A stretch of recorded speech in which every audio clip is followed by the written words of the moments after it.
hai đó với ban chia dương bạt ba cầm về tí ở tí than này là bị pruy dương chưa từ lựa nát này cả ở tí than hai nát như cả tí than này có chỉ cả bằng có bằng chia nơi không bộ bỏ được sập phong đài lúc này bộ nơi không pre cùng pi bà Philip chủng phục buồn xong ba chủng phục nhóm pre cùng pi Philip chủng phục buồn kho pram môi rồi hốt đó có phần bớt chẳng khi mình ăn chún bà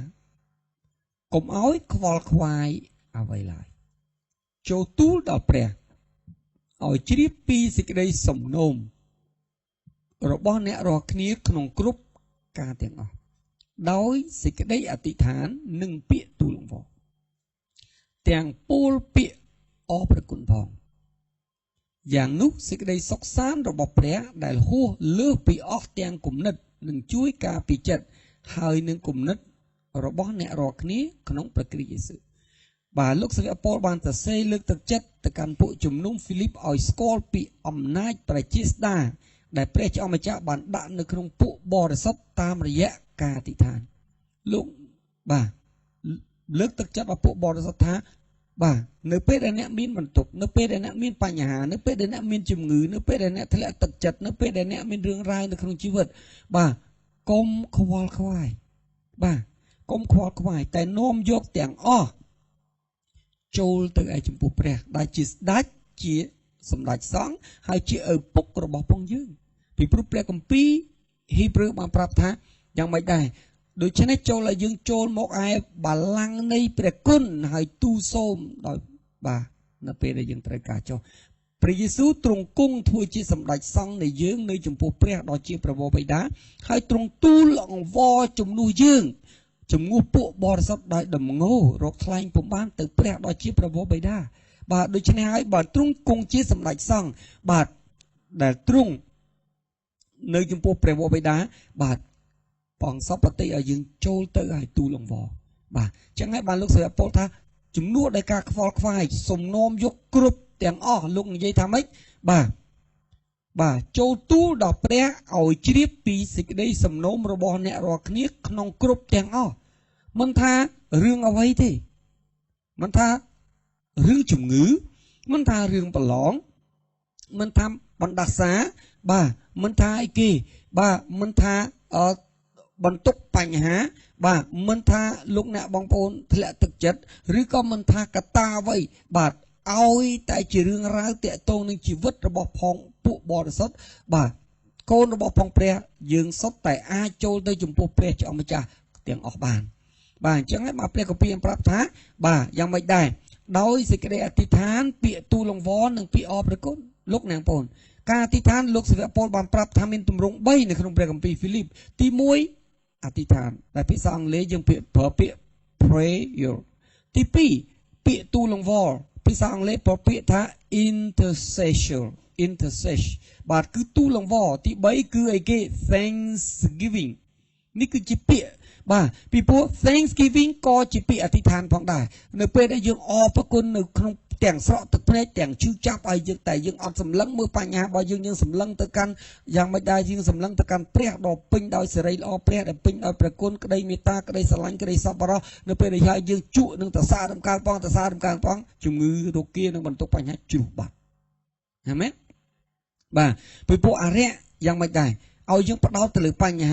บ่าจีเชียงปะดาวตะลึงดำหนักสลายแต่เปรี้ยจะเอามาจากปะดาวเอายังปะดาวตะลึงดำหนักสลายมันเป็นปะดาวตะลึงปัญญาที่ปีพวกปัญญาวิบานการมาให้ตัวใบยังปะดาวตะลึงวิอดบินเสียลที่วิเป็นแต่ทัวยังทุนจึงมุ่นแต่ใบยังปะดาวตะลึงดำหนักสลายยังมีสังคมอ่ะไหมบ่าจังให้บานจีปองทำไมปองท้าบ่าลูกเสือปอมปรับทำไมกอดบานปรับปีเศร้าดอกอาจารย์ตามยังชีวิตกอดท้าบ่าเนี่ยเวอร์ตามสกเดในน้อมเราบอกพองขย่มบ่า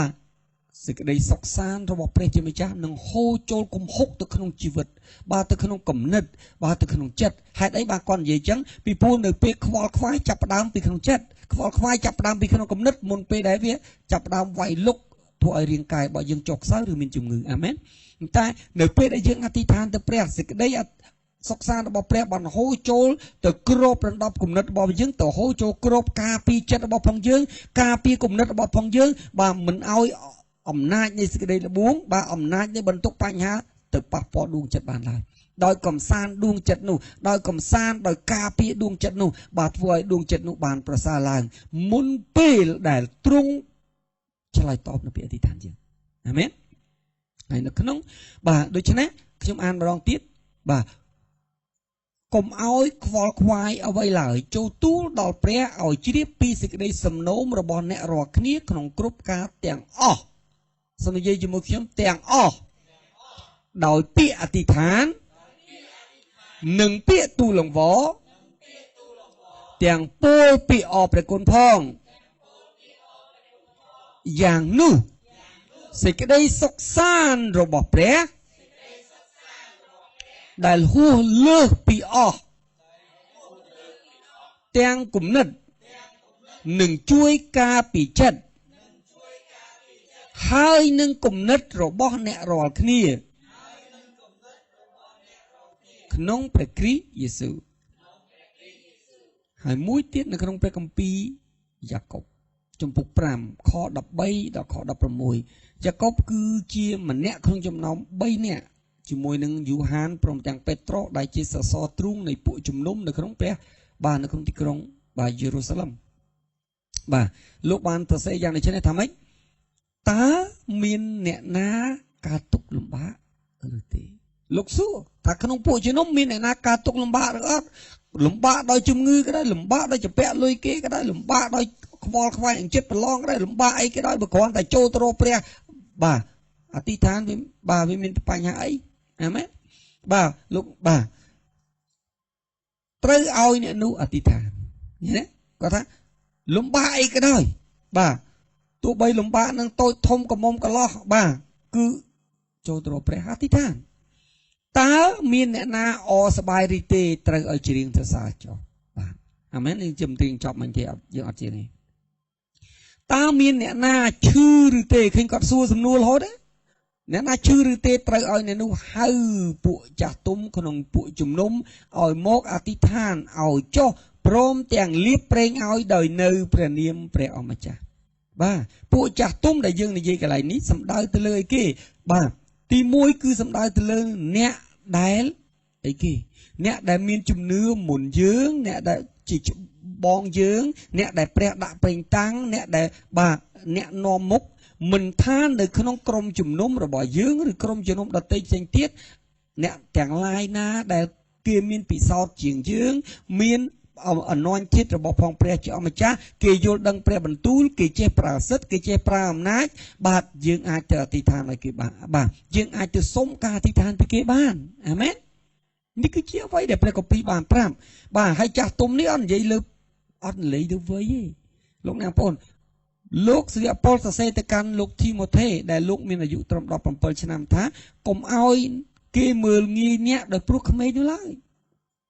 ហើយបើលោកអ្នកបងប្អូនមើលសម្បត្តិរបស់លោកប៉ូលសរសេរទៅកាន់លោកធីម៉ូថេព្រះលោកប៉ូលបានឲ្យលោកធីម៉ូថេ appointed elder and pastor and leader បាទលោកឲ្យលោកសាវកប៉ូលបានលើកទឹកចិត្តថាគ្រប់ទីកន្លែងដែលលោកបានទៅបង្កើតឲ្យលោកបានបញ្ជូនធីម៉ូថេទៅឲ្យធីម៉ូថេជ្រើសរើសពួកចាស់ទុំឲ្យតែងតាំងគេដឹកនាំក្រុមជំនុំដូច្នេះបាទតើបើលោកធីម៉ូថេដែលអាយុ17ឆ្នាំមិនមែនជាចាស់ទុំទៅមិនតែជ្រើសរើសចាស់ទុំឲ្យតែងតាំងចាស់ទុំអាមែនបាទតតគាត់ជាចាស់ទុំលើចាស់ទុំបាទឬអាចចាស់ទុំបាទស៊ីនញៀជូនញៀដោយអង់គ្លេសអញ្ចឹងទៅអាមែនបាទអញ្ចឹងហើយពាក្យចាស់ទុំមិនសម្គាល់ទៅលើចាស់ហើយទុំសម្រាប់ជ្រុះនោះទេសំដៅទៅលើអ្នកមានការយល់ដឹងពីសិទ្ធិពីអំណាចខាងវិញ្ញាណទោះបីអ្នកនោះវ័យក្មេងក៏ដោយក៏ប៉ុន្តែគេស្គាល់សិទ្ធិគេស្គាល់អំណាចគេចេះប្រើសិទ្ធិប្រើអំណាចរបស់ផងព្រះជាអម្ចាស់បើគេមានការយល់ដឹងហើយព្រះបន្ទូលគេមានអនុញ្ញចិត្តបាទអានឹងយើងអាចទៅសុំគេអធិដ្ឋានឲ្យបានអាមែនបាទអញ្ចឹងយើងឃើញព្រះគម្ពីរអំ5អ្ហ្មិចដែរតើមានអ្នករាល់គ្នាណាដែលឈឺត្រូវឲ្យអ្នកនោះហៅពួកចាស់ទុំក្នុងក្រុមជំនុំមកអធិដ្ឋានចុះព្រមទាំងលាបប្រេងបាទលោកអ្នកបងប្អូននៅក្នុងការអធិដ្ឋានបាទយើងមានការលាបប្រេងក៏ប៉ុន្តែនោះបងប្អូនបាននៅតាមបាទបងប្អូនប៉ះពាល់គ្នានៅកន្លែងតែមួយប៉ុន្តែយើងលាបប្រេងឲ្យបាទអត់បានទេដោយសារយើងនៅឆ្ងាយបាទអញ្ចឹងយើងបាទអធិដ្ឋាន ជូនតាមយៈกับព្រះវិញ្ញាណបរិសុទ្ធដោយនៅព្រះនាមព្រះអម្ចាស់ចងចាំគ្រប់ទាំងអស់មិនមានអំណាចខ្លួនឯងទេគឺគ្រប់ទាំងអស់គឺត្រូវធ្វើត្រូវប្រកាសត្រូវអធិដ្ឋានដោយនៅអំណាចព្រះយេស៊ូវគ្រីស្ទពីព្រោះព្រះយេស៊ូវទេដែលមានអំណាចខ្ញុំអត់មានអំណាចជាងបងប្អូនទេអ្នកដទៃទៀតអត់មានអំណាចជាងបងប្អូនទេតែខ្ញុំមានការយល់ដឹងអំពីការប្រើប្រាស់សិទ្ធិអំណាចបាទខ្ញុំមាន anointed ពីព្រះជាម្ចាស់ដែលព្រះអង្គដាក់ដៃលើខ្ញុំដើម្បីប្រើខ្ញុំឲ្យធ្វើកិច្ចការនេះខុសគ្នាតែប៉ុណ្្នឹងឯងអាមែនបាទប៉ុន្តែអំណាចពិតប្រាកដ the source of power source of healing Jesus តមកទៀតខ15នោះពាក្យអធិដ្ឋាននៃជំនឿតែកុំភ្លេចណាលោកអ្នកបងប្អូនផងថាម៉េចបាទព្រះបន្ទូលលាយជំនឿទៅកើតផលអញ្ចឹងបាទតតែជឿបាទពាក្យជឿកន្លែងនេះមិនសំដៅទៅលើអីគេមិនសំដៅទៅលើតតែថ្វាយខ្លួនទទួលព្រះយេស៊ូវជាព្រះអម្ចាស់ជាព្រះអង្គសង្គ្រោះទេពាក្យជឿនៅកន្លែងនេះគឺចង់សំដៅទៅលើអីបាទជាក់ស្ដែងហើយ context នៅក្នុងព្រះគម្ពីរគឺនិយាយទៅកាន់ពួកជំនុំអញ្ចឹងអ្នកជឿហ្នឹងគឺយើងសំដៅទៅលើអ្នកដែលថ្វាយខ្លួនទទួលជឿព្រះអង្គហើយក៏ប៉ុន្តែពាក្យជឿនេះក៏អាចនឹងមានន័យថាបងប្អូនពុទ្ធសាសនាក៏ដោយបងប្អូនអ៊ីស្លាមសាសនិកក៏ដោយដែលជឿលើអំណាចនៃការអធិដ្ឋានគាត់ជឿថាឲ្យតគ្រូនឹងអធិដ្ឋានឲ្យបាទក្នុងព្រះនាមព្រះរបស់ផងគាត់ខ្ញុំដឹងទៅជាអានឹងក៏ជឿដែរអាមែនបាទគាត់ជឿលើការអធិដ្ឋានប្រជាតែគាត់មិនមែនមកថ្វាយខ្លួនទេអាមែនតែបើសុំបាទអានឹងក៏មានន័យដូចគ្នាផងដែរនឹងជួយសង្គ្រោះដល់មនុស្សហេវនោះហើយព្រះម្ចាស់ទ្រង់នឹងប្រោះគាត់ឲ្យបានជាឡើងព្រះគម្ពីរបានប្រាប់បើគាត់បានធ្វើបាបអ្វីនោះនឹងអត់ទោសឲ្យបងលោកអ្នកបងប្អូនបើសិនជាទ្រង់មិនដកបាបទ្រង់មិនអត់ទោសបាបទេជំងឺហ្នឹងគឺមិនអាចជាទេបាទខទីទៀតខ្ញុំត្រឡប់វិញខ16ដូច្នេះចូលអ្នករាល់គ្នាលន់តួទោសនឹងគ្នាហើយអធិដ្ឋានឲ្យគ្នាទៅវិញទៅមកពាក្យលន់តួទោសនឹងគ្នាបើម្នាក់ធ្វើបាបតោះបាទបើជំងឺនឹងកើតឡើងដោយព្រោះតែបងប្អូនឆ្លោះទាស់តែងគ្នាបាទហើយព្រះដាស់តឿនគឺអ្នកទាំងពីរត្រូវចូលមកលន់តួអ្នកម្នាក់ដែលធ្វើបាបផ្ទាល់នឹងម្នាក់ទៅចូលទៅលន់តួនឹងម្នាក់ទៀតហើយសូមអត់ទោសឲ្យគ្នាឬក៏បើអ្នកឈឺនឹងក៏ប្រកាន់គេរហូតដល់ឈឺបាទទោះបីជាបាទហើយជាមួយគ្នាដែលគេអត់ដឹងខ្លួនគេអត់បានប្រព្រឹត្តកំហុសបាទហើយនៅពេលដែលព្រះវិញ្ញាណដាស់តឿនគាត់ក៏គាត់ត្រូវចូលទៅជួបអ្នកដែលគាត់បានប្រព្រឹត្តកំហុសលើគេនឹងហើយសូមឲ្យគេអត់ទោសឲ្យគាត់ដូចជាអីគេករណីដូចជាយោបមិត្តសម្លាញ់គាត់ទាំង3បានប្រព្រឹត្តអំពើបាបដោយចោទប្រកាន់យោបតាមភ្នែកខាងសាច់ឈាមគាត់ថាឯងស្លាប់ឯងកូនស្លាប់ឯងទ្រព្យសម្បត្តិអាលីឯងកើតកមលមាស់ពេញទាំងខ្លួនឯងវេទនាពីព្រោះតែឯងធ្វើបាបអាមែនពីព្រោះតែឯងធ្វើបាបហើយការចោទប្រកាន់នឹងឯងដែលអ្នកទាំង3បានប្រព្រឹត្តបាបនៅចំពោះយោបដែលជាមនុស្សសុចរិតហើយទីបញ្ចប់យ៉ាងម៉េចដែរព្រះបានប្រាប់ចុងក្រោយព្រះបានប្រាប់ថាទៅឯងមិនបាននិយាយសេចក្តីពិតពីអញដូចយោបឈ្នះបំរើអញទេទៅសុំការអធិដ្ឋានពីគាត់ហើយសុំឲ្យគាត់ដាក់ដៃអត់ទោសឯងបើមិនអញ្ចឹងបាទសេចក្តីវេទនានឹងធ្លាក់លើឯងអាមែនហើយអ្នកទាំង3ក៏ចូលទៅសុំទោសដល់យោបហើយយោបក៏អធិដ្ឋានឲ្យពួកគាត់ហើយចំណងវិញ្ញាណបណ្ដាសាក៏ត្រូវបាននេះគឺជាអ្វីដែលមាននៅក្នុងព្រះបន្ទូលរបស់ព្រះហើយអធិដ្ឋាននៅគ្នាទៅវិញទៅមកចោលដើម្បីឲ្យបានជាចុះត្បិតសេចក្តីអធិដ្ឋានទូលអង្វរអស់ពីចិត្តនេះអ្នកអធិដ្ឋានអស់ពីចិត្តអ្នកដែលត្រូវទទួលការអធិដ្ឋានអស់ពីចិត្តបាទរបស់មនុស្សសុចរិតនៅពូកែណាលោកអ្នកបងប្អូនដើម្បីឲ្យយើងបានជាតើយើងសុចរិតបាទពាក្យសុចរិតកាយសុចរិតពាក្យសុចរិតនៅក្នុងពុទ្ធសាសនាបែងចែកជា3មានកាយសុចរិតវិជ័យសុចរិតនិងមโนសុចរិតបាទកាយសុចរិតមានន័យថាយើងមិនប្រើរាងកាយរបស់ផងយើងយ៉ាងម៉េចដែរមិនប្រើរាងកាយរបស់យើងដើម្បីទៅប្រព្រឹត្តទង្វើមិនត្រឹមត្រូវវិជ័យសុចរិតមានន័យថាវាចា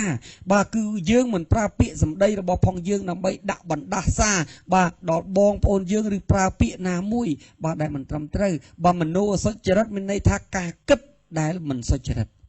បាទបើលោកអ្នកបងប្អូនគ្រាន់តែធ្វើជាមនុស្សត្រឹមត្រូវពីខាងក្រៅតែវិជ័យសុចរិតវាចារបស់លោកអ្នកបងប្អូនមិនសុចរិតមโนសុចរិតរបស់បាទការគិតរបស់លោកអ្នកបងប្អូនមិនសុចរិតបាទគឺនៅតែមិនសុចរិតអញ្ចឹងពីព្រោះសុចរិតវាត្រូវចេញពីក្នុងមកអណ្ដូងទឹកមួយដើម្បីឲ្យទឹកបានស្អាតគឺតើតែវាស្អាតពីប្រភពខាងក្នុងពីព្រោះព្រះគម្ពីរបានប្រាប់ថាគ្រប់ទាំងអស់មកពីចិត្ត ចឹងបានជាព្រះគម្ពីរបានប្រាប់ថាម៉េចមុនពេលដែលអធិដ្ឋានឲ្យគ្នាឲ្យបងប្អូនសម្អាតចិត្តបាទលុនទួទោស្រាយបើសិនជាអ្នកណាមានតំណជាមួយអ្នកណាមានបញ្ហាស្រាយចេញអស់បាទដើម្បីឲ្យខ្លួនកុំឲ្យមានចំណងវិញ្ញាណបណ្ដាសាដើម្បីកុំឲ្យអរិយសាតាំងមានអំណាចនៅលើគាត់ទៀតបាទឲ្យមកអធិដ្ឋានទៅជាហើយពីព្រោះព្រះអង្គថាព្រះអង្គស្ដាប់តែមនុស្សសុចរិតទេអាមែននេះគឺជាអ្វីដែលកើតឡើងអញ្ចឹងលោកអ្នកបងប្អូនខ្ញុំនិយាយពីជំងឺកើតឡើងដោយកត្តា4យ៉ាងទី1 infection ដោយសារមេរោគបាទគេហៅ virus មានន័យថាឆ្លងតាមរយៈការឆ្លងដូច COVID ក៏ដោយដូចរោគថ្លើមក៏ដោយល្បេងក៏ដោយស្អីក៏ដោយវាឆ្លងតាមរយៈធាតុអាកាសឬវាឆ្លងតាមរយៈបាទ genetic ឬវាឆ្លងតាមរយៈការប៉ះពាល់បាទអាហ្នឹងវាអាចឆ្លងទី2បាទជំងឺកើតពីវិញ្ញាណអរិយហើយយើងឃើញនៅក្នុងព្រះគម្ពីរជាច្រើននៅពេលដែលព្រះបដិញ្ញអរិយបាទពីព្រោះអរិយនៅពីក្រោយគ្រប់តែជំងឺទាំងអស់នៅពេលដែលព្រះអង្គបដិញ្ញអរិយទៅជំងឺនឹងក៏ជាតែម្ដងអាមែនទី3គឺកើតឡើងពីអំពើបាបបុគ្គលផ្ទាល់ខ្លួនដែលបានប្រព្រឹត្តអំពើបាបអាមែនបាទហើយយ៉ាងម៉េចដែរដោយសារអំពើបាបដែលគាត់ប្រព្រឹត្តជំងឺក៏បានកើតឡើងលើខ្លួនគាត់បាទនៅពេលដែលគាត់លន់តួបាបបាទហើយនៅពេលដែលបាបគាត់ត្រូវបានអត់ទោសឲ្យជំងឺក៏ត្រូវបានដកចេញដែរអញ្ចឹងហើយបានជាកន្លែងនេះបាទដូចជាក្នុងព្រះគម្ពីរជេមនិយាយពីបាបជំងឺកើតឡើងដោយបាបហើយជាមួយគ្នាទី4បាទជំងឺដែលកើតឡើងពីបណ្ដាសាបាទលោកអ្នកបងជឿទេបាទអ្នកខ្លះយ៉ាងមិនដែរដោយព្រោះបណ្ដាសាដូនតាហ្នឹងបាទឧបមាថាការពី300ឆ្នាំមុនជីដូនរបស់ផងគាត់ហ្នឹងគឺជាមនុស្សបាទយ៉ាងមិនដែរដែលការកណ្ដេរថៃបាទគាត់ចាប់ផ្ដើមបង្រត់បង្រាស់ប្តីប្រពន្ធគេអីសពបែបសពយ៉ាងជេរបតិចផ្ដាសាសពបែបសពយ៉ាងទៅដល់ហើយតបាបនឹងអត់មានអ្នកណាស្រ័យវាតមកកូនចៅបាទស្រាប់តែកូនចៅគ្រប់ជំនាន់របស់គាត់សិតតែមេម៉ាយទាំងអស់បាទអាហ្នឹងគឺបណ្ដាសាច្បាស់ណាស់វាហូរតគ្នាពួកព្រះគម្ពីរនេះខមណាំងចំពុក20បានប្រាប់ថាបាទបើឯងធ្វើបាបនឹងតពី3 4ជំនាន់អញ្ចឹងម្នាក់3 4ជំនាន់បាទហើយដល់អ្នកជំនាន់ទី2អត់បានផ្ដាច់ថែម3 4ជំនាន់ទៀតអញ្ចឹងវា7 8ជំនាន់ណាម្នាក់ទៀតថែម7 8ជំនាន់ថែមតគ្នារហូតហើយអញ្ចឹងប្រពោឬបណ្ដាសាគឺហូរតកូនចៅបាទអញ្ចឹងហើយបានជាបាទក៏ប៉ុន្តែនៅពេលដែលយើងជឿព្រះយេស៊ូវយើងអាចផ្ដាច់បណ្ដាសាអ្នកខ្លះបាទមានកូនមិត្តភក្តិខ្ញុំម្នាក់នោះបាក់បន្តិចបាក់មេរៀដៃបន្តិចបាក់កដៃបន្តិចបាក់កពួនដៃបាក់រហូតផុតពីអវងទៅអពូនផុតពីអពូនទៅអ្នកផ្សេងទៀតហើយនៅពេលនោះខ្ញុំអត់យល់ថាមានកាយកើតឡើងប៉ុន្តែអ្នកដែលមានពិសោធន៍ខាងវិញ្ញាណគេថាអានឹងបណ្ដាសានៅពេលដែលអធិដ្ឋានផ្ដាច់ចំណងវិញ្ញាណបណ្ដាសាហ្នឹងគាត់ថានឹងលែងមានបញ្ហាពីហ្នឹងទៀតអញ្ចឹងបណ្ដាសាវាមេរោគជំងឺកើតឡើងពីកត្តា4យ៉ាងហ្នឹងទី1មេរោគយើងអត់បដិសេធទេទី2មកពីវិញ្ញាណអរិយទី3មកពីអំពើបាបបុគ្គលផ្ទាល់ខ្លួនទី4មកពីបណ្ដាសាមិនថាបាទជំងឺនោះជំងឺកន្លោះកមុំបាទឬជំងឺយ៉ាងម៉េចនោះទេបាទគឺព្រះយេស៊ូវមានអំណាចអាចប្រោះទាំងអស់បានខ្ញុំគ្មានអំណាចប្រោះទេបងប្អូនមេរៀមបាទលោកអេម៉ូសលោកយូសែគ្មានអំណាចប្រោះតែយើងមានប្រេងតាំងរបស់ព្រះជាម្ចាស់អាចអធិដ្ឋានឲ្យលោកអ្នកបងប្អូនបានពីព្រោះព្រះបានហៅយើងមកអធិដ្ឋានកាលនេះ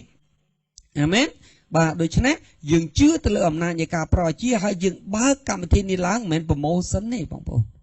បាទត្រូវប្រម៉ូសិនពីការអធិដ្ឋានប្រម៉ូសិនពីព្រះយេស៊ូវអាមែនមិនប្រម៉ូសិនពីខ្លួនឯងឬព្រះពលីស្រាប់តាទេបាទហើយដើម្បីបង្ហាញពីក្តីស្រឡាញ់យើងអត់មានអីជួយបងប្អូនទេតែយើងមានក្តីស្រឡាញ់យើងមានការយកអាសាតាមរយៈការអធិដ្ឋានឲ្យអាមែនបាទហើយក៏បានបង្ហាញថាយើងនៅតែជឿព្រះពលីស្រាប់តានៅតែជឿថាអំណាចនៃការប្រោះឲ្យជាមានរហូតដល់សព្វទីបងប្អូនដទៃទៀតជឿឬអត់ចឹងសូមនិយាយជាមួយខ្ញុំយើងនៅតែជឿថាអំណាចនៃការប្រោះឲ្យជាមានរហូតដល់នៅដល់ថ្ងៃនេះពីព្រោះព្រះយេស៊ូវមានបន្ទូលថាម៉េចម្សិលមិញថ្ងៃស្អែកថ្ងៃនេះថ្ងៃស្អែកខ្ញុំនៅតែដដែលសំបីតែស្រមោលនៃការផ្លាស់ប្ដូរគ្មានផងអេមែនដូច្នេះលោកអ្នកបងប្អូនបាទឥឡូវនេះបាទយើងចូលទៅដល់ការអធិដ្ឋានអញ្ចឹងការរៀនព្រះបន្ទូលខ្លីៗអញ្ចឹងឯងណាបាទយើងថ្វាយបង្គំយើងរៀនខ្លះពីពួកបងរៀនព្រះបន្ទូលទេបងប្អូនអត់មានកម្លាំងអត់មានអីគេ capture បាទអត់មានព្រះបន្ទូលអះអាងយូរទៅខ្សោយយើងធ្វើយូរខុសផ្លូវអាមែនបាទអញ្ចឹងហើយបានយើងឲ្យមានការសិក្សាព្រះបន្ទូលខ្លះដើម្បីអីគេដើម្បីជួយលោកអ្នកបងប្អូនឲ្យដឹងថាណាយើងដើរត្រូវផ្លូវយើងដើរដោយមានអំណាចព្រោះព្រះគម្ពីរមានណា